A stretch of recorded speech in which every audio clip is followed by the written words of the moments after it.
안녕하세요. 일주일 동안 잘 지내셨죠? 페이지 21페이지죠. 차고입니다. 차고는 시험 문제 반드시 나오고요. 최근에 출제 경향은 좀 까다롭게 내는 편이에요. 그래서 차고는 좀 잘 정리를 해야 돼요. 요약집 없으세요? 요약집. 우리 요약집 강의. 아, 그래요? 아, 요약집 가서 봐줘야 될 것 같은데. 집에 있어요? 잠깐 빌려서 보시는 게 나을 것 같은데. 빌려서라도 보셔야 될 것 같은데.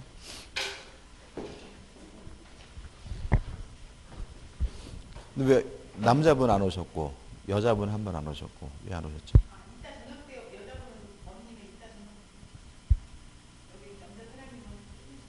아, 그 아들내미 때문에. 자식이 왼수예요.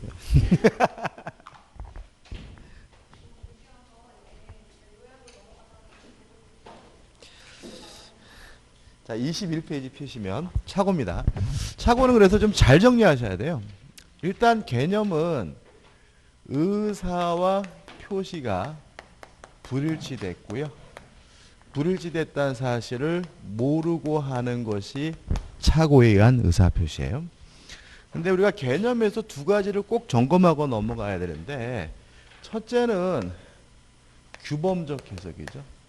저번 주에 했지만 차고 문제가 발생하려면 반드시 규범적 해석을 해야 된다. 자연적 해석을 하는 경우에는 차고 문제가 발생할 수가 없다. 그래서 최근에 자연적 해석을 해야 되는 사례를 들면서 차고를 이유로 취소할 수 있다 그런 질문은 잘 내고요. 다시 말하면 반드시 무슨 해석을 해야 돼요? 규범적 해석. 그 다음에 두 번째는 동계차고죠. 우리 교재는 좀 복잡하게 나와 있는데 동계차고는 원칙적으로 차고를 이유로 취소할 수 없지만 그 동기가 표시가 되거나 또는 상대방으로부터 유발된 경우에는 차고를 이유로 취소할 수 있어요. 차고 문제가 돼요. 근데 항상 조심할 것은 뭐냐 하면 또는 이야기죠. 이게 무슨 말이에요? 표시가 돼도 취소할 수 있고 표시가 안 됐더라도 상대방이 뭐였으면요? 유발했으면 취소할 수 있다. 이렇게 되는 거죠. 그 다음에 차고에 의한 의사표시는 유효한데 차고를 일으킨 부분이 중요 부분이고요. 차고를 일으킨 것에 대해서 중대한 과실, 중과실이 없으면 차고를 이유로 취소하는 것이 가능해요. 자, 여기다 일단 사례를 붙여보고 이제 교재를 보자고요. 일단 중요 부분이 되기 위해서는 첫 번째 기억해야 될 것은 표의자 입장에서 주관적으로 중요할 뿐만 아니라 일반인 입장에서도 중요해야 비로소 중요 부분이다. 주관적으로도 중요하고 객관적으로도 중요해야 되거든요. 근데 이거 너무 추상적이에요. 요거 가지고 문제를 풀 수는 없어요. 그래서 가장 중요한 것은 뭐냐면 경제적 불이익이 존재해야 된다. 따라서 아무런 경제적 불이익이 없다면 중요 부분이 아니고 착오를 이유로 뭐 할 수 없는 거예요? 취소할 수 없는. 그래서 교재 얘들이 나와 있는데 얘들을 외우는 게 아닙니다. 교재 나오는 얘가 나오는 게 아니죠. 아, 이게 경제적으로 불이익하니까 취소할 수 있는 거고 중요 부분이고 경제적으로 불이익하지 않으니까 중요 부분이 아니고 이렇게 되는 거죠. 근데 또 하나 주의할 것은 뭐냐면 착오는 이행이 된다는 걸 전제로 해요. 만약에 예를 들어서 매매 계약을 했는데 이전 등기를 안 해줘요? 그러면 그건 뭐예요? 채무 불이행인 거죠. 그래서 우리가 착오는 뭐가요? 이행이 된다는 것을 전제로 해요. 그럼 예를 들어서 갑돌이한테 땅을 샀는데 나중에 보니까 갑순이 땅이었다. 그러면 여기서 갑돌이 땅이 아니라 갑순이 땅이면 등기를 못 받겠네. 불이익하네. 중요 부분이네. 이렇게 가면 안 되는 거죠. 착오는 무엇을 전제로 해? 이행이 된다는 걸 전제로 하니까 갑돌이 땅이든 갑순이 땅이든 뭐 받으면요? 이행을 받으면 아무런 문제가 없으니까 경제적 불이익이 없으니까 뭐가 아니에요? 중요 부분이 아닌 거예요. 이해되시죠? 그 다음에 두 번째로 따로 기억할 것은 뭐냐 하면 시가 가격에 관한 차고 또 수량, 지적 부족은 중요 부분이 아니에요. 왜 중요 부분이 아니라고 하냐면 거래의 안전을 위해서 그런 거죠. 만약에 가격이 잘못된 것이 중요 부분이고 착오를 이유로 취소할 수 있으면요. 다 취소해버리죠. 그죠? 샀는데 좀 비싼 것 같아요? 그러면 취소. 팔았는데 좀 싸게 짠 것 같아요? 취소. 다시 말하면 거래 안정이 지나치게 희생되기 때문에 이건 뭐가 아니에요? 중요 부분이 아닌 거죠. 이것도 마찬가지죠. 100평인 줄 알고 땅을 샀는데 나중에 측량해 보니까 95평밖에 안 돼요. 이런 것들도 거래 안전을 위해서 중요 부분이 아니고 따라서 착오를 이유로 뭐 할 수 없어요? 취소할 수 없다는 얘기예요. 그 다음 마지막으로 네 번째 입증이죠. 그러니까 우리가 항상 입증은 유리한 사람이 입증하는 거예요. 자, 중요 부분이라는 사실이 입증이 되면 취소할 수 있겠죠? 그럼 누가 입증하겠어요? 취소하고 싶은 사람, 표의자가 입증하는 거죠. 그래서 이거를 우리 수험생분들이 표의자 이렇게 외우니까 또 이렇게도 돼요. 효과 발생을 부정하는 자가 입증한다. 이런 말이 나와요. 왜냐하면 표의자는 취소하고 싶은 사람, 효과 발생을 뭐 하는 사람이 부정하고자 하는 자죠. 그죠? 그래서 표의자가 왜 입증하느냐? 취소하고 싶은 사람이 중요 부분임을 입증한다죠. 자, 여기까지 교재 볼까요? 자, 22페이지 오시면 동계착오에서 원칙 예외 굉장히 복잡한데 이렇게 하지 마세요. 막 이렇게 찢어 밝히면 문제 풀 때 더 헷갈려. 동계착오는 표시가 되든지 아니면 뭐요? 유발된 경우죠. 근데 조심할 것은 표시가 되거나 유발이 되면 뭐가 돼요? 착오가 되고 그것이 중요 부분이고 중대한 과실이 없어야 착오를 이유로 뭐 할 수 있어요? 취소할 수 있는 거예요. 결합이 되는 거죠. 자, 예를 들어 가지고 자, 토지를 매수했는데 뭐죠? 전원주택을 건축하려고 토지를 매수했어요. 근데 실제로 건축법의 제한으로서 전원주택을 건축할 수가 없었어요. 그러면 토지를 매수하게 된 뭐의 착오죠? 동기의 착오죠. 그죠? 그럼 동기가 어떻게 해요? 표시가 되든지 아니면 상대방으로부터 유발이 되고요. 그 다음에 뭐 해야 돼요? 중요 부분이어야 되겠죠? 그럼 중요 부분이 되려면 뭐가 있어야 돼요? 경제적 불이익. 있나요? 큰일 났죠. 그죠? 그죠? 다시 말하면 땅을 집 지려고 샀는데 짓질 수 없는 땅이라면 명백히 뭐가 있는 거죠? 경제적 불이익이 있는 것이니까 뭐가 돼요? 중요 부분. 이렇게 가는 거예요. 그죠? 그 다음에 취소의 요건에서 1번 중요 부분에 관한 착오에서 하단의 맨 밑에 1은 표의자 입장에서 중요할 뿐만 아니라 일반 입장에서 중요해야 된다. 이런 얘기가 나오고 그 다음 우측에 보시면 2번에서 복잡하게 나오는데 이거는 얘들을 가지고 뭐 하는 거예요? 연습하는 거예요. 보세요. 1번 토지 매매에서 위치, 경계, 현행에 대한 착오는 중요 부분 착오지만 이거 일률적으로 말할 수 없습니다. 예를 들어 가지고 토지 현행에 관한 착오는 가장 대표적인 것이 농사 지으려고 땅을 샀는데 하천부지여서 농사를 지을 수 없는 땅이에요. 그러면 뭐가 되죠? 경제적 불이익이 있으니까 뭐예요? 중요 부분인 거죠. 이것도 마찬가지입니다. 그러니까 경계가 잘못돼 가지고 땅이 막 이상해요. 그럼 뭐예요? 경제적 불이익이 있어야 뭐죠? 중요 부분인 거죠. 그 다음에 2번 해가지고 신용매매, 증여, 고용, 위임 등에서 상대방에 대한 착오는 중요매매다. 이것도 뭐가 있어요? 경제적 불이익이 있는 거예요. 예를 들어 가지고 자 이런 얘기잖아요. 사랑하는 갑순이한테 장미꽃 백송이를 줬어요. 증여죠? 그래서 증여잖아요. 근데 나중에 보니까 그 장미꽃을 털복숭이 갑돌이가 받았어요. 중요하죠, 그죠? 중요하죠, 그죠? 이런 얘기예요, 그죠? 그 다음에 고용 마찬가지인가요? 제가 건물을 지으려고 힘쓴 사람을 모집했는데 힘센 줄 알고 어떻게 고용은 나중에 보니까 완전히 뭐죠? 뼈다구만 있고 벽돌 한 잔도 못 들어요. 이거 뭐 중요 이렇게 되는 거예요. 그러니까 이거를 중요 고용 이렇게 외우지 마시라고요. 다 뭐가 있으면요? 경제적 불이익이 있으면 중요 부분이죠. 그 다음에 3번 보시면 장래 부과될 양도소득세 경제적 불이익이 있는 거죠. 예를 들어서 이런 거죠. 부과될 줄 알았는데 안 됐어. 그건 중요 부분 아닌 거죠. 근데 부과 안 될 줄 알았는데 뭐가 됐어요? 부과됐어요? 그럼 뭐예요? 중요 부분이죠. 그 다음 4번 매매대금 책임인 줄 알고 보증계약을 했을 때 대여금 채무 차이 없죠. 예를 들어서 1억을 보증하려고 했는데 나중에 보니까 1억은 맞는데 이게 매매대금이 아니라 빌려준 돈이에요. 그러면 1억을 보증하려는 것은 뭐가 없습니까? 경제적 불이익이 없으니까 뭐요? 중요 부분이 아닌 거죠. 이거 외우지 마세요. 그죠? 여기 나온 얘들이 시험에 나온다는 보장은 없고요. 항상 뭐요? 경제적 불이익이 있어야 되고 따라서 꼭 기억해야 될 것은 뭐죠? 이거죠. 시가, 가격, 수량, 지적이죠. 지족이래. 지적 부족은 중요 부분이 아니다. 꼭 기억해 두셔야 돼요. 그 다음에 2번 이제 자 중대한 과실이 없어야 돼요. 자 여기서 좀 조심할 것은 뭐냐면 중대한 과실이 없어야 착오를 이유로 뭐 할 수 있어요? 취소할 수 있다는 말은 과실이 존재하더라도 취소가 가능하다는 거예요. 단순한 과실이 아니라 무슨 과실이요?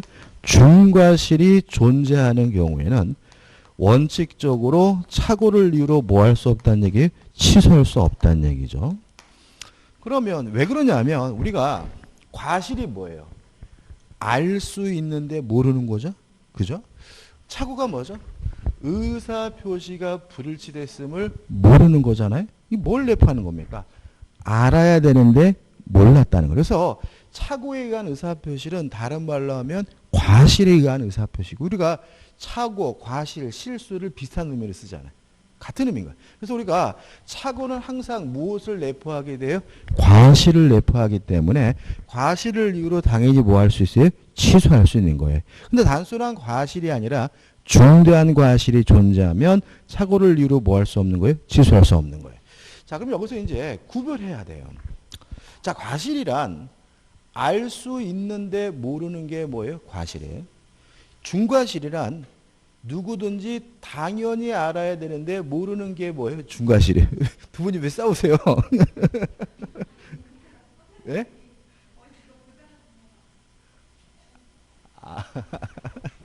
크게 말씀하셔도 돼. 궁금하잖아요, 제가. 다시 한번요. 자, 알 수 있는데 모르는 건 과실. 누구든지 당연히 알아야 되는데 모르는 건 중과실. 이거 어떻게 구별하느냐. 원래 말로는 이렇게 씁니다. 알 수 있었는데 몰랐다. 주의, 의무를 결여하고 있는 게 뭐예요? 과실. 누구든지 당연히 알아야 되는데 몰랐다. 현저하게 주의 의무를 결여하고 있는 게 뭐예요? 중과실. 이거 가지고 문제를 풀 수가 없어요. 이거 가지고. 자, 그래서 이제 중요한 힌트가 있는데, 자, 우리 판례는 이렇게 판단합니다. 자, 누군가를요, 타인을 신뢰, 믿었기 때문에 확인을 안 했어요. 이건 뭐예요? 과실이에요. 착오를 이유로 뭐 할 수 있는 거예요? 취소할 수 있는 거예요. 근데 만약에 아무런 이유도 없이 무작정 확인 안 했어요. 이건 뭐예요? 중대한 과실. 착오를 이유로 뭐 할 수 없는 거예요? 취소할 수 없는 거예요. 자, 시험에 이렇게 나옵니다. 이렇게 나왔어요. 공인중개사를 믿고 어쩌고 저쩌고 그랬는데 물건이 바뀌었다. 그러면 그건 뭐예요? 타인을 신뢰해서 확인하는 것이니까 과실인 거예요. 중개업자를 통하지 않고 혼자서 거래하면서 확인 안 했다. 그럼 뭐예요? 아무런 이유도 없이 확인 안 했으니까 뭐예요? 중과실 이렇게 된 거예요. 우리 캑에 나온 기본서에 나왔던 판례가 뭐냐면 공장을 지으려고 땅을 샀는데 공장을 지을 수가 없었어요. 근데 만약에 아무런 이유도 없이 확인 안 했다면 그것은 뭐예요? 중대한 과실이니까 사고를 이유로 뭐 할 수 없어요? 취소할 수 없는데 또 어떤 판례도 있냐면 매도인이 공장 건축이 가능하다길래 믿고 확인 안 했다. 그럼 뭐가 되는 거죠? 과실이기 때문에 사고를 이유로 뭐 할 수 없는 거예요? 취소할 수 없는 거예요. 있는 거예요. 있는 거죠. 있는 거죠. 그죠? 이해되시죠? 그죠? 그래서 항상 지문을 보실 때 누구를 믿었는지 이런 게 나오면 뭐예요? 과실. 그냥 무작정 뭘 안 했어요? 확인을 안 했다면 뭐예요? 중대한 과실. 이렇게 되는 거죠. 자, 그 다음에 중대한 과실이 존재하면 원칙적으로 뭐 할 수 없냐면 취소할 수 없어요. 다만 상대방이 중대한 과실을 이용해 처먹었다면 그때는 취소가 가능하다는 것이 우리 판례 입장입니다. 다시 말하면 아무런 이유도 없이 확인을 안 했어요. 중과실인 거잖아요. 근데 상대방이 그 상태를 이용해 가지고 계약을 했어요. 그럼 뭐가 돼? 착오를 이유로 뭐 할 수 있어요? 취소할 수가 있다. 이것도 최근에 개선되고 있죠. 그 다음 입증이죠. 자, 중대한 과실이 존대한 사실이 입증이 되면 취소할 수 없잖아요. 따라서 누가 입증하겠습니까? 취소하지 못하게 막으려고 하는 상대방 측에서 중대한 과실을 뭘 해야 돼요? 입증을 해야 된다. 여기까지인 거죠. 그죠? 그 다음에 이제 4번 착오의 효과죠. 자, 일단 취소할 수 있고요. 취소하게 되면 소급해서 무효가 되기 때문에 부당이득으로서 반환을 받을 수가 있는데 2번은 의미가 없고 3번도 의미가 없고 근데 이제 중요한 것이 뭐냐면 4번이에요. 자, 여러분들 착오를 이유로 취소를 당하면 상대방이 손해배상을 청구할 수 있을까요? 없는 거죠. 자, 왜냐하면 손해배상은 아무 때나 청구하는 것이 아니라 위법행위여야지만 손해배상을 청구할 수가 있는데 착오는 뭐 하지 않습니까? 위법하지 않습니다. 따라서 상대방은 손해배상을 뭐 할 수 없어요? 청구할 수 없어요. 그러면 착오를 이유로 왜 취소하는 거냐면 손해배상 책임을 면하려고요. 자, 이게 실무에서 중요한 게 왜 그러냐면 이런 겁니다. 자, 우리가 부동산을 샀는데 잘못 샀어요? 그러면 어떤 행동을 하냐면 중도금 안 줘. 그럼 뗐어. 아유, 저 계약금 좀 돌려주세요. 막 이렇게 떼쓴다고. 그러면 상대방은 중도금 안 주니까 채무 불이행을 이유로 계약을 뭐예요? 해지해버리고 해지해버리면 계약금도 뺏기고 별도로 채무 불이행 책임으로 손해배상을 해줘야 되는 거잖아요. 그죠? 근데 만약에 이러한 요건을 갖춰서 잘못된 것이 착오를 이유로 뭐 할 수 있어요? 취소할 수 있다면 계약금은 부당이득으로서 뭐 할 수 있어요? 돌려받을 수 있고 위법행위가 아니니까 상대방은 손해배상도 뭐 할 수 없는 거죠? 청구할 수 없는 거죠. 그래서 착오를 이유로 취소하는 이유는 뭐라고요? 손해배상 책임을 면하려고 하는 거예요. 따라서 4번 해제된 후에도 착오를 이유로 뭐 할 수 있는 거예요? 취소할 수 있는 거예요. 왜냐하면 해제당하면 손해배상을 해줘야 되는데 착오를 이유로 취소하면 뭐죠? 손해배상 해줄 필요가 없으니까 해제된 후에도 손해배상 책임을 면하기 위해서 착오를 이유로 뭐 할 수 있습니까? 취소할 수 있다는 것이 우리 판례 입장이죠. 그 다음에 5번은 뒤에서 볼 문제죠. 여기서 볼 문제가 아니고 그 다음에 넘겨보시면 6번 해가지고 나와 있는데 이게 또 이거죠. 경제적 불이익이 있어야 뭐예요? 중요 부분이고 착오를 이유로 뭐 할 수 있는 거예요? 취소할 수 있는 거죠. 따라서 아무런 경제적 불이익이 없고 유리하다면 착오를 이유로 뭐 할 수 없겠어요? 취소할 수 없다는 얘기가 나와 있고요. 그 다음에 2번을 보시면 자, 이런 말이 납니다.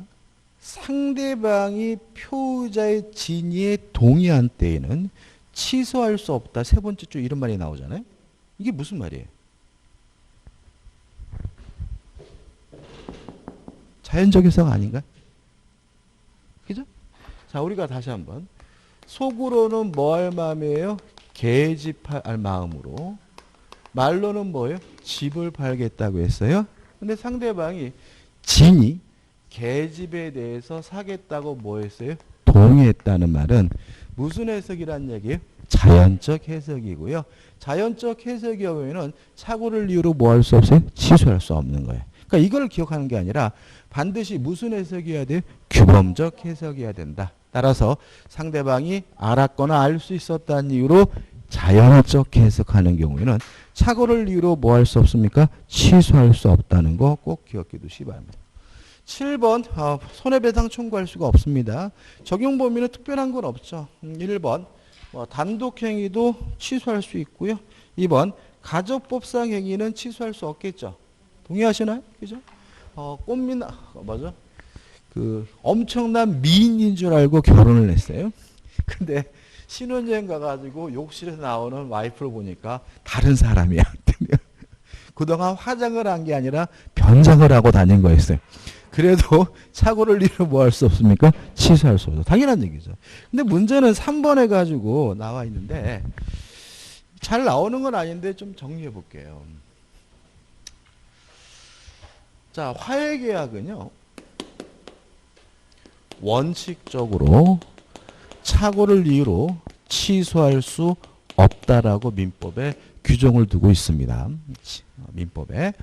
자, 화해계약이 뭐냐면 화해계약이란 상호 양보를 통해서 분쟁을 종결하기로 하는 계약 우리가 화해계약이라고 해요. 어렸을 때 많이 하셨죠? 친구하고 싸우면 뭐 했어요? 화해했죠? 어른들이 싸우면 뭐 해야 되죠? 합의해야죠. 그래서 보통 이게 화해라고도 하고 합의라고도 해요. 그래서 보통 문제에서 화해라고도 나오고 뭐로도 나와요? 합의라도 나오고 상호 양보를 통해서 분쟁을 종결시키는 계약이 화해계약이에요. 자, 그럼 여기서 우리가 왜 화해계약은 원칙적으로 착오를 이유로 취소할 수 없는지 이유를 알아요. 자, 상호 양보한다는 말은 밀고 땡긴다는 얘기잖아요.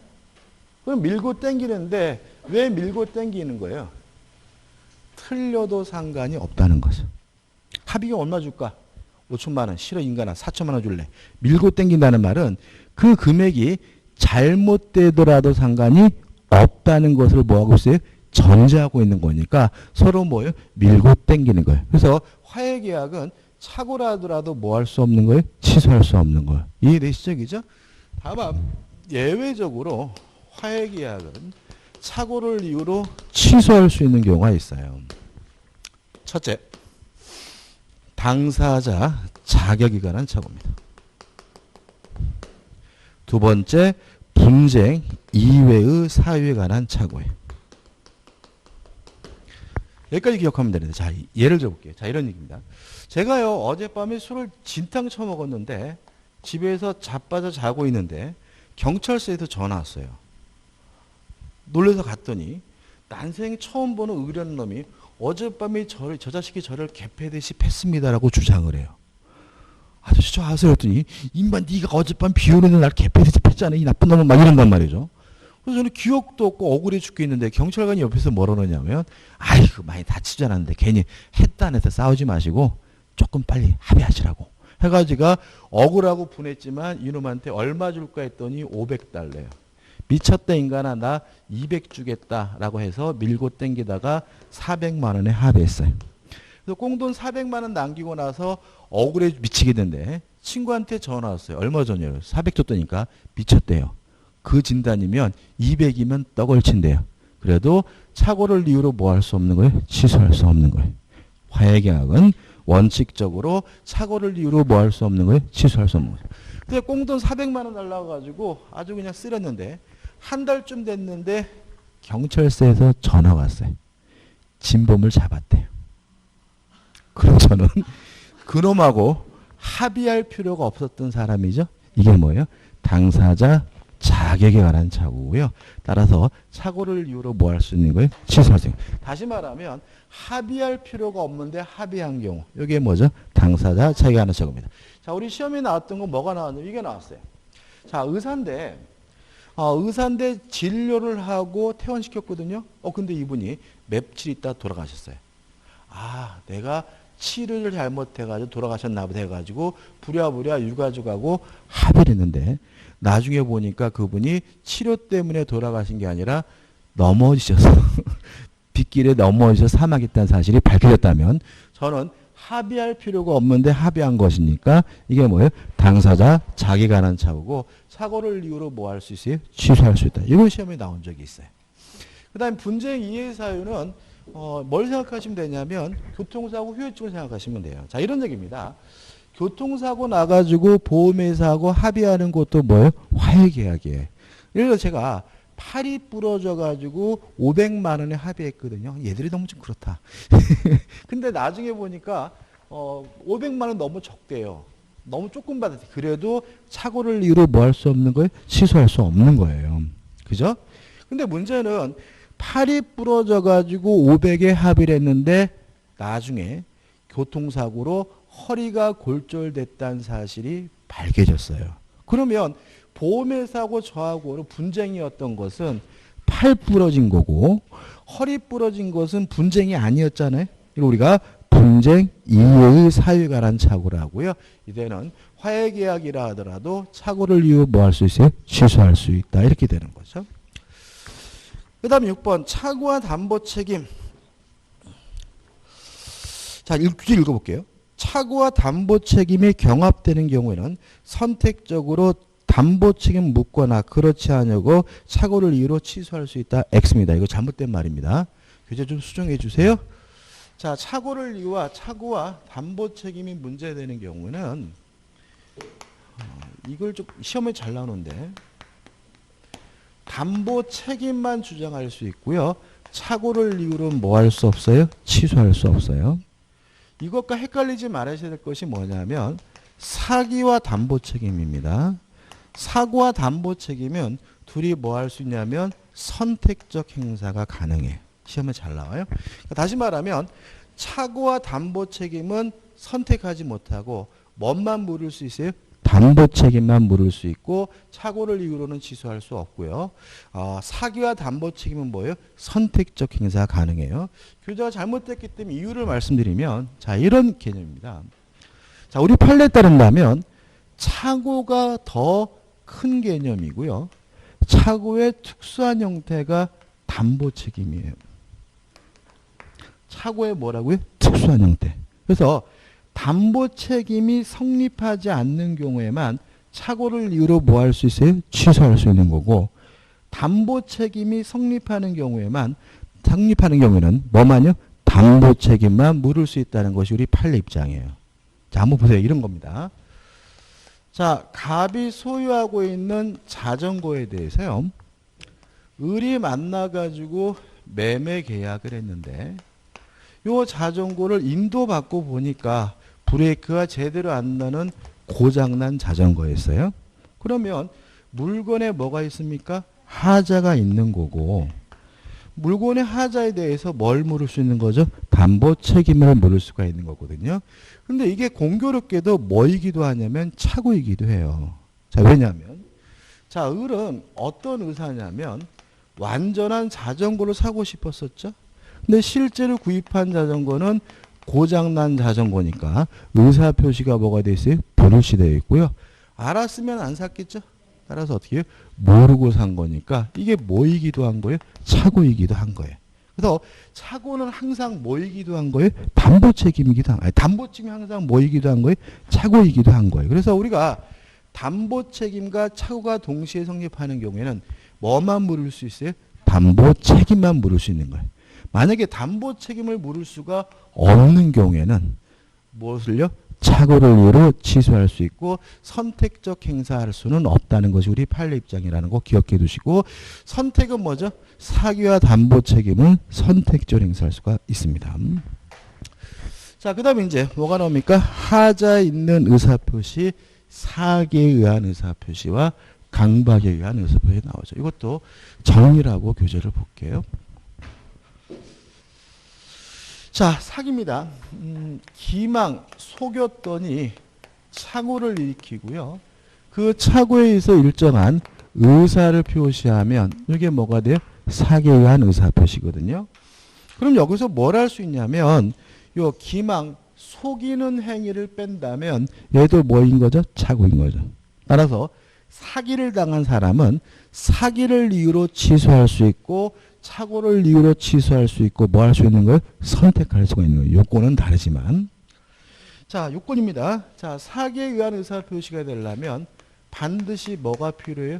기망이 존재해야 된다. 왜냐하면 기망이 없다면 단순한 착오에 의한 의사표시지 사기에 의한 의사표시는 아니니까요.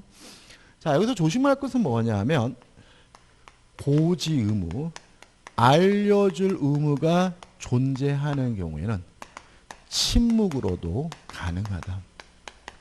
다시 말하면 아무 소리 안 하는 것도 때에 따라서는 뭐가 될 수 있어요? 기망, 사기가 될 수 있는데 뭐가 존재한다면요? 고지 의무가 존재한다면 자, 그동안 시험에 나왔던 겁니다. 자, 생각해 보죠. 자, 아파트를 분양하면서 아파트 인근에 쓰레기 매립장이 건설될 예정인데도 불구하고 아무 소리 안 하고 아파트를 분양했어요. 사기일까요? 기망일까요? 사기일까요? 기망이 똑같은 말입니다. 그죠? 사기일까요?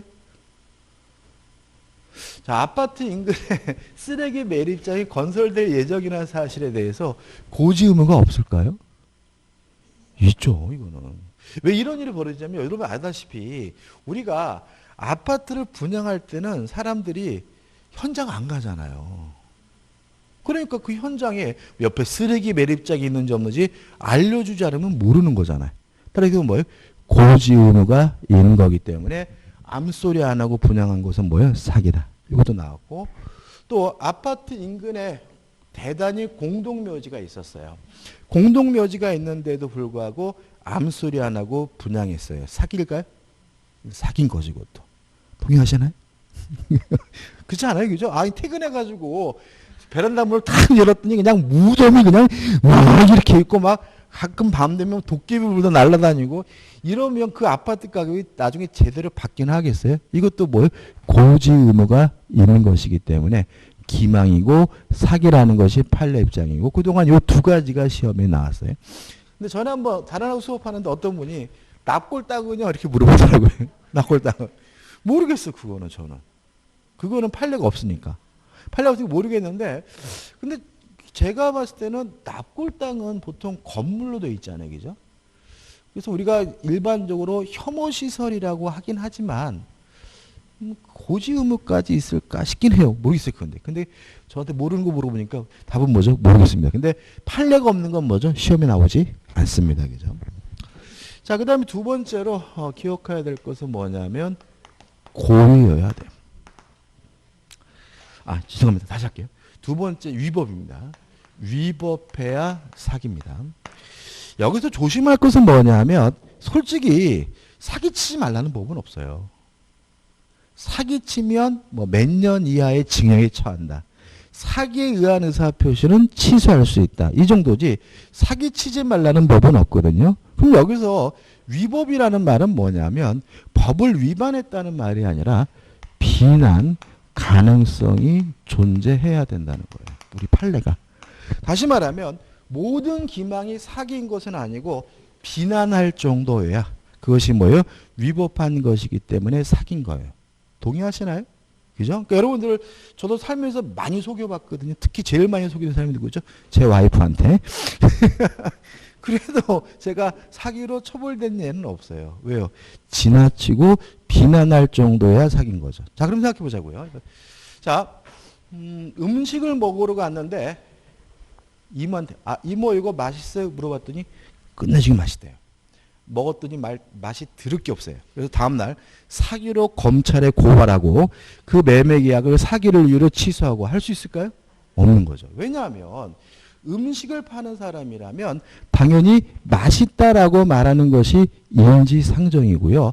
서로 그것이 기망이라 하더라도 뭐 할 수 없어요? 비난할 수 없고 사기가 될 수는 없는 거예요. 그럼 이렇게 되는 거죠. 자, 땅을 사는데요. 뭐라 그랬냐면 땅값이 오를 거래요. 사기만 하면 대박이래요.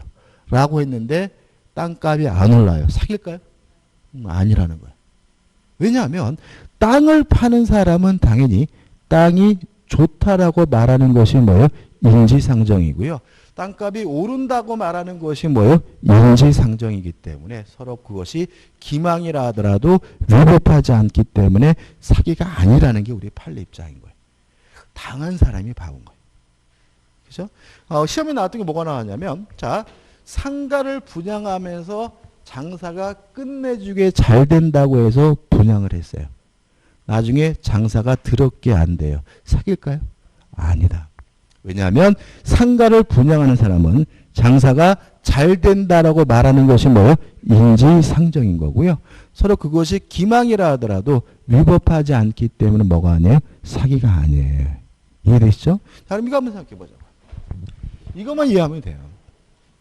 자, 갑이라는 사람이 아파트를 가지고 있는데 한 1억 정도 받으면 될 것 같아요. 근데 어느 날 을이 나타나가지고 아저씨 1억 5천에 파세요라고 하길래 갑이 이 아파트 1억입니다라고 말하지 않고 침묵을 하고 1억 5천에 매매 계약을 했어요. 사기일까요? 아닌 거죠. 자, 왜냐하면 침묵이 기망이고 사기가 되려면 뭐가 필요해요? 고지 의무가 필요한 거죠. 따라서 갑에게는 아저씨 정신 차리세요. 이 아파트 1억짜리 아파트입니다라고 말할 뭐는 없어요? 고지 의무는 없는 거기 때문에 뭐가 아니에요? 사기가 아닌 거예요. 여러분을 기준 생각하지 마시고 조금 떨어진 사람을 도덕적 관념이 뭐죠? 떨어진 사람으로 가야 돼요. 그죠? 자, 그 다음에 자 1억짜리 아파트인데 갑이 그에게 1억 5천원이라고 불렀어요. 그랬더니 우리 1억 5천에 매매 계약했네요. 사기인가요? 자 1억짜리를 1억 5천이라고 얘기한 것은 기망은 맞습니다. 위법한가요? 한 푼이라도 더 받으려고 하는 것이 뭐예요? 인지상정인 거고요. 따라서 가격을 높게 불린 것만으로는 뭐가 되지 않습니까? 사기가 되지 않습니다. 여기서 항상 문제가 되는 게 우리의 법관정과 우리 법과 판례가 배치되는 부분이기 때문에 시험이 잘 나오고요. 잘 나오면 무조건 틀리는 경향이 있으니까 조심하시기 바랍니다. 그 다음에 세 번째로 고의여야 돼. 과실로 기망한 것은 뭐가 될 수 없냐면 사기가 될 수가 없습니다. 뭐 해야 됩니까? 고의. 자, 돈을 빌렸는데 안 갚아요. 사기일까요? 근데 가끔 언론에 보면 돈 빌려가지고 안 갚아가지고 사기로 처벌되는 사람 있잖아요. 뭐 최근에 논란됐던 사람이 뭐죠? 마이클 닷의 아버지. 그죠? 뭐 제천인가 어디에 그 동네에서 실컷 돈 빌려가 도망갔잖아요. 그죠? 이런 거 사기인가요? 사기거든요. 그러면 돈을 빌렸다가 안 갚으면 이것이 사기냐? 사기일 수도 있고 아닐 수도 있는 거예요. 뭐냐면 자 돈을 빌릴 당시에는 갚으려고 했어요. 근데 결과적으로 못 갚게 됐다면 과실로 기망한 것이니까 뭐가 아니에요? 사기가 아니에요. 고의 빌릴 당시부터 갚을 마음이 없었다면 고의니까 뭐가 돼요? 사기인 거죠. 마다 부모들은 어떤 행동을 했냐면 돈을 동네 사람한테 잔뜩 빌리면서 도망갈 준비를 했죠. 그 호주로 가면 겨울이니까 겨울옷도 미리 사놓고 여권도 마련해 놓고 그러면 그 뭐예요? 빌릴 당시부터 갚을 마음이 없는 뭘?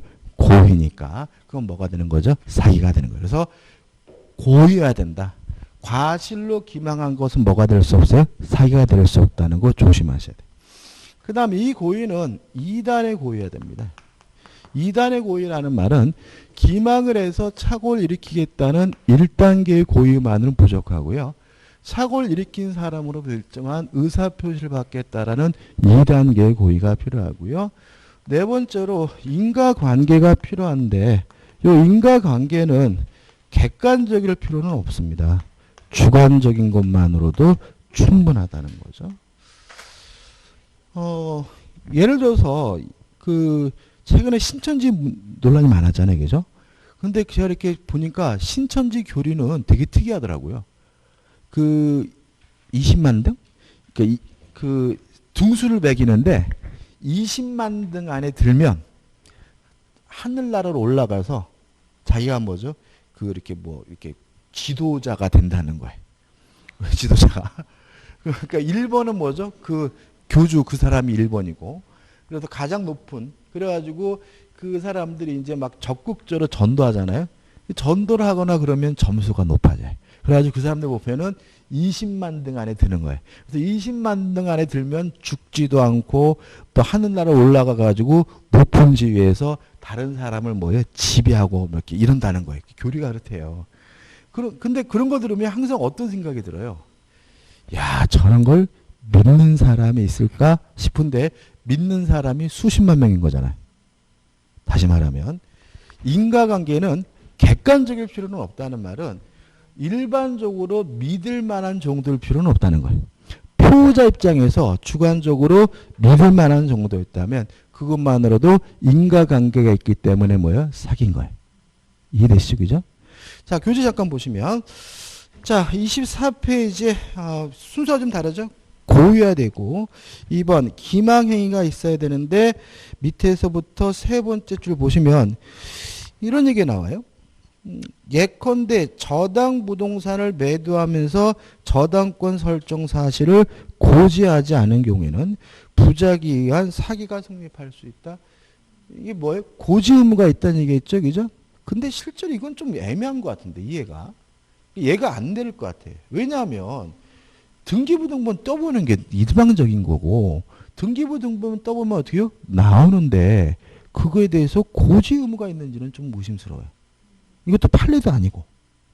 그죠? 그러니까 다시 말하면 부작위의 그러니까 침묵이 기망이고 사기가 되려면 뭐가 있어야 돼? 고지 의무. 기억해 두시고.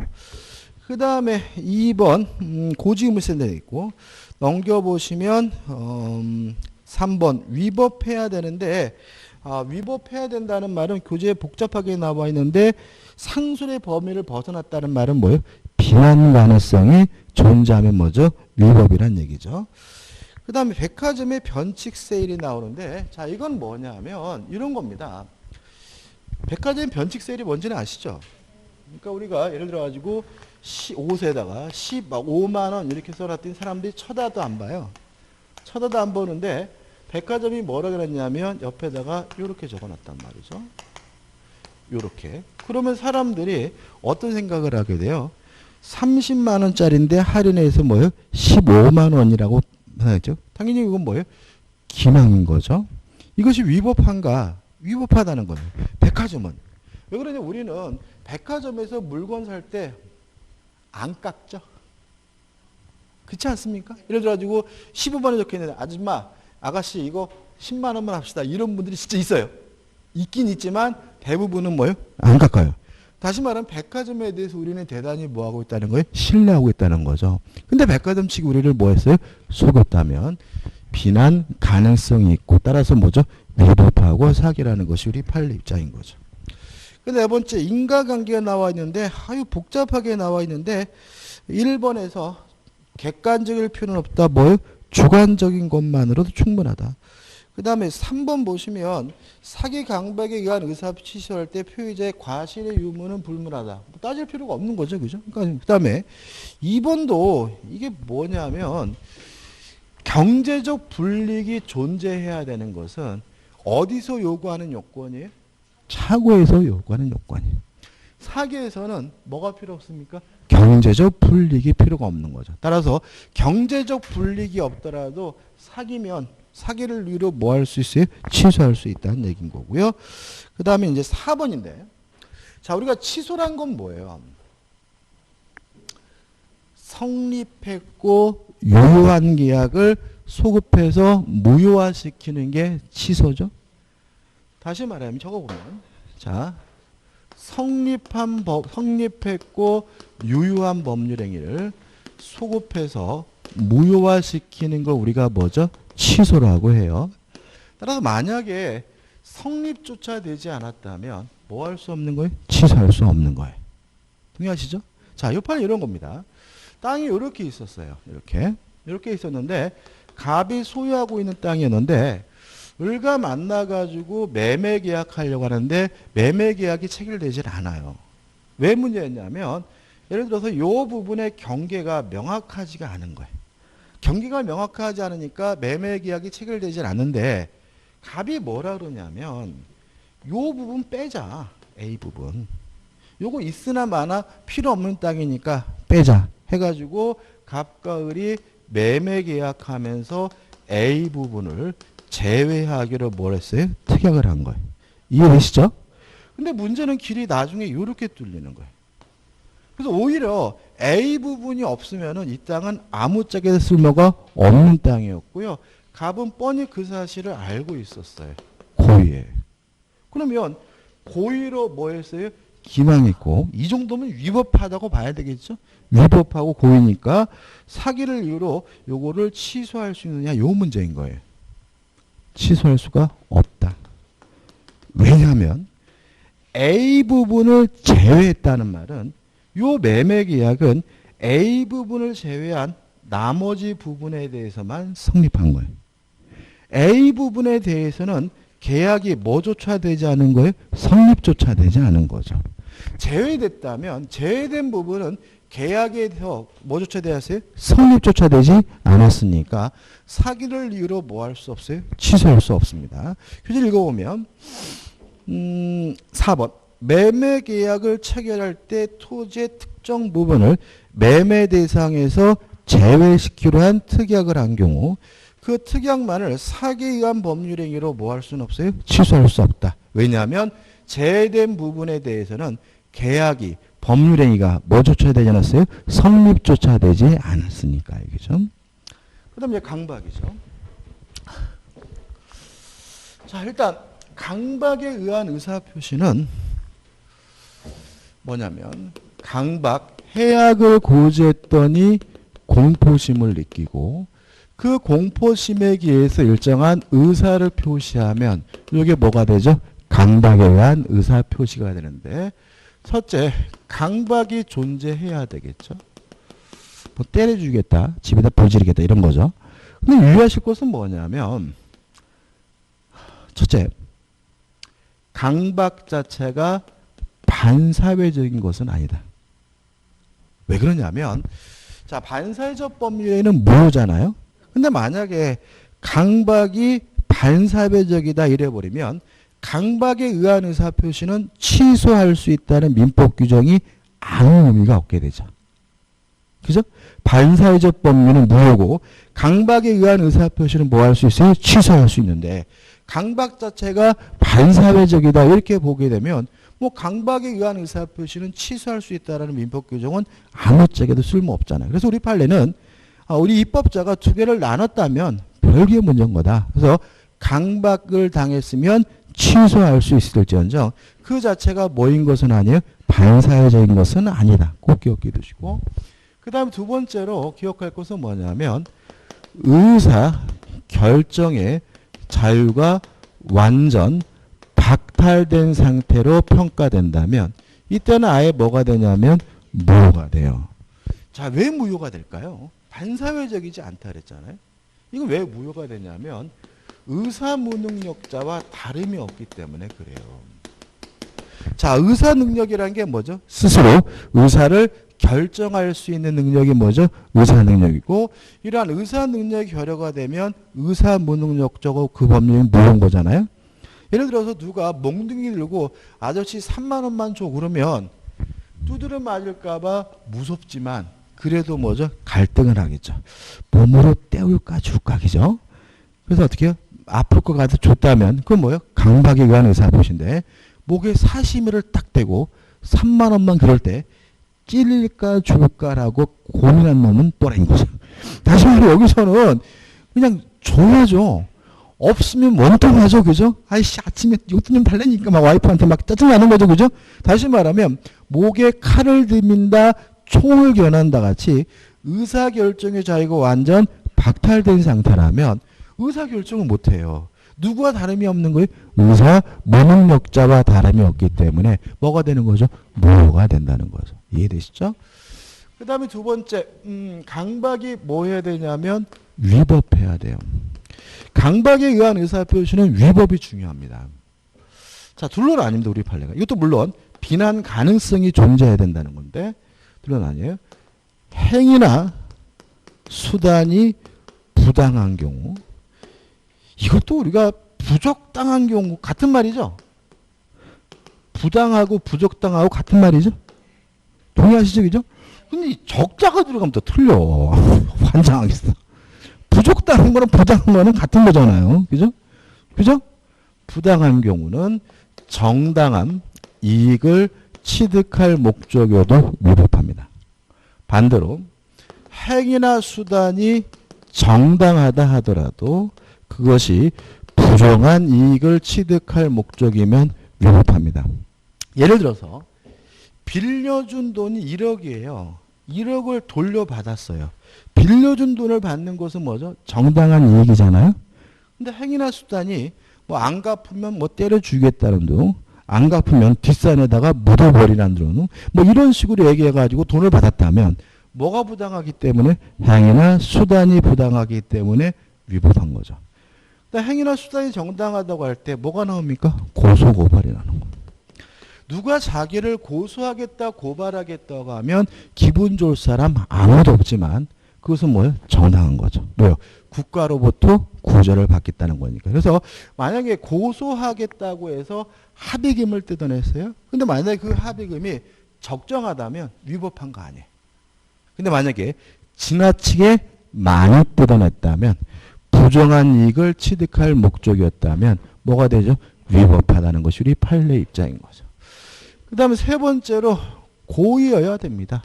고의. 따라서 과실로 상대방에게 공포심을 준 경우에는 강박에 의한 의사표시 될 수가 없고요.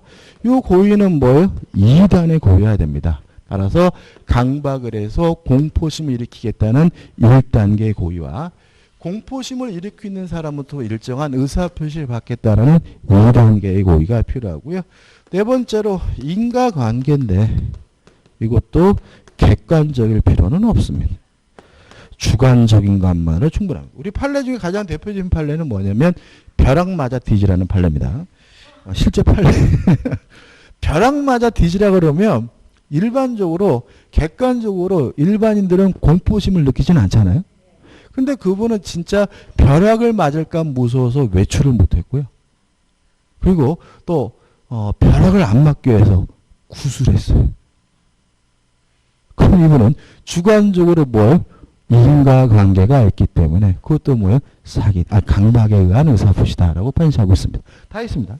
자, 교재 보시면은 이 강박에 의한 의사표시 해가지고 1번, 2번 보시기 바라고 강박행위 중에서 뭘 꼭 잊지 마셔야 돼요.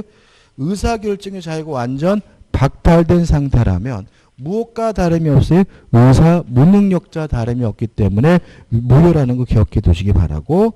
그 다음에 3번 위법성 해가지고 복잡하게 나와 있는데 결론은 뭐냐면 교재 나오는 얘기 뭐예요? 이거죠.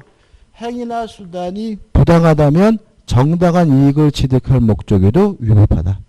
고소 고발과 같은 행위나 수단이 정당하더라도 무엇을요? 부정한 이익을 취득할 목적이면 위법하다. 이런 얘기죠. 그 다음 넘겨가지고 인과관계가 있어야 되는데 주관적일 필요는 없고 뭐죠? 객관적일 필요는 없고 뭐죠? 주관적인 것만으로 충분하다. 박스 의사결정의 자유가 완전 박탈된 상태라면 뭐가 되죠? 무효다. 그죠? 여기서 기억하면 알 것 같은데 그죠? 반사회적이지 않다는. 근데 왜 자꾸 이런 판례가 나올까요? 우리가 또 진이 아닌 의사표시에서 뭐 했어요?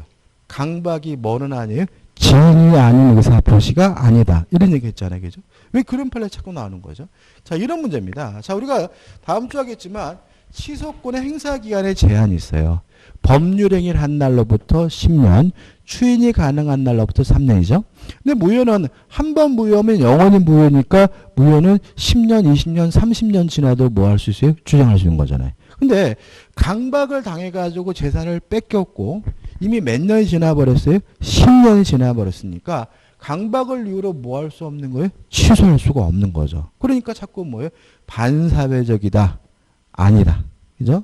또 그다음에 의사결정의 자유가 완전 박탈된 상태다. 아니다. 이런 것도 있고 또 진이 아닌 의사표시다.